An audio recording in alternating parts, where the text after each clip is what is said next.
Welcome back everybody. So this is gonna be a quick update video for you guys on stock market, and before we get started, please smash that like button, and 100 plus likes on this video would be greatly appreciated guys. And if you're new here, consider subscribing. Now if you want to get my daily trade ideas, swing trade ideas, live trading, and you want to support the channel, definitely check out their link down below in the description for Patreon. Welcome back everybody. So don't forget to hit that like button on your way in, and now let's get started. On Dow it's up 0.33%, Nasdaq going down 0.39%, and S&P staying flat on the day.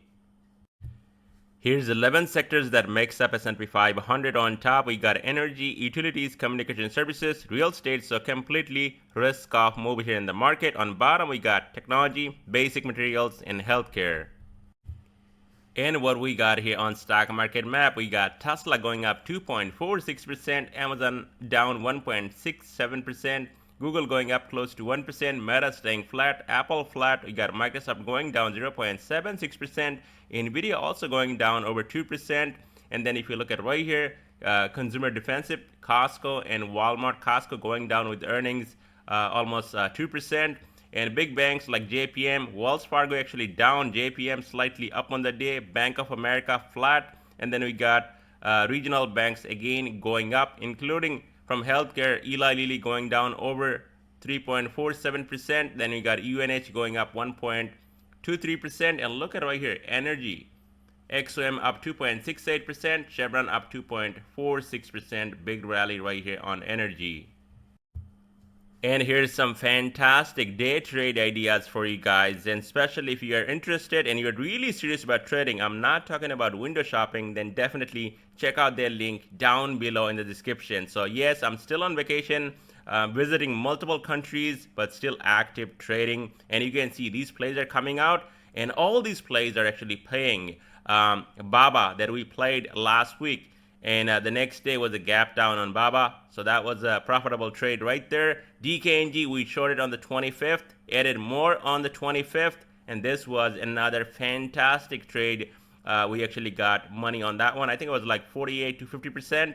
Then this, I did not really call it out here, but I did right on my Patreon chat where we do a lot of discussion what I'm going to do every day. Especially in the morning, I did call it out right here, and this was a massive money maker right here on that massive gap up last week on Thursday.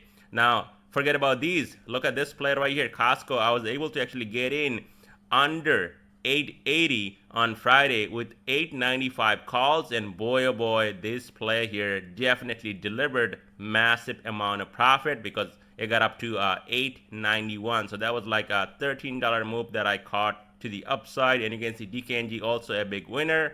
So all these trade ideas, and especially if you want to get swing trade ideas and live trading and all that, check out their link down below in the description. So on SPY ETF, you can see last few days as we're going and hitting brand new all-time highs and trading into blue skies, we're not really going anywhere. We got this hammer type candle, then we got an inside day, then another one here, and then we have another inside day on Friday. So the momentum definitely not really going up here, and looks like we're just getting stalled out here and no buyers to be found, because who wants to buy at all-time highs and sell at a brand new all-time high? Only a no-brainer will chase this rally, this slow melt up, because who's gonna buy this? Nobody. Anybody who's a profitable trader and people that actually been trading for a long time like myself, I'm not gonna buy this. Even on this pullback, I'm not going to buy this, because yes, this was a big pullback, but look at the rally.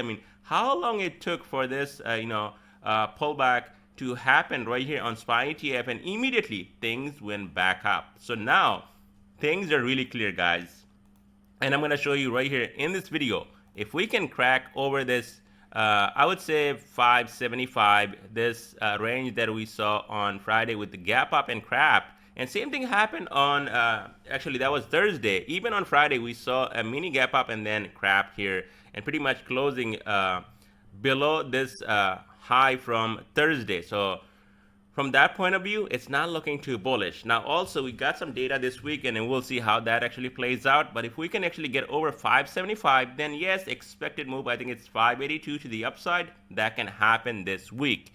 And that's going to be really overstretching this, a melt up to the upside. Now, if we actually get under this previous all-time highs, which is 565, then we have some, things to see right here in this market, because underneath that level, we can set up a lower high here, and then things can push down to the downside. And if that happens, you will see 555 to 553, and maybe from there it can go and retest these lows down here at 538. So that is your thing to watch here on SPY ETF. There is not much going up unless we take out this high. Then you can play it, and play it mean you can possibly day trade, maybe even a swing trade overnight. That's gonna be really risky, depending on what you're getting. But it's not an ideal area where you want to go long. So don't get me wrong, I'm not saying that market is going to crash.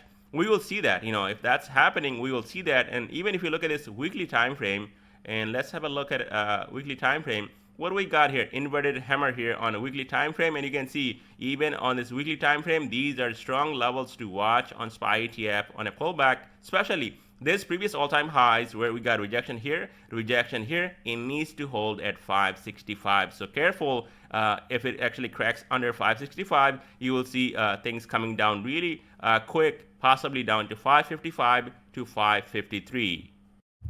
So on Triple Q, you can see clearly that we got this breakout from this downtrend and things are pushing higher. But also, soon as we got to this gap at 493, we found a lot of sellers on Thursday and even on Friday's session. Yes, things were green, it was going up, but we pretty much came back and closed right here at the support at 485. This rejection, now acting as a support. Now, question here on Qs.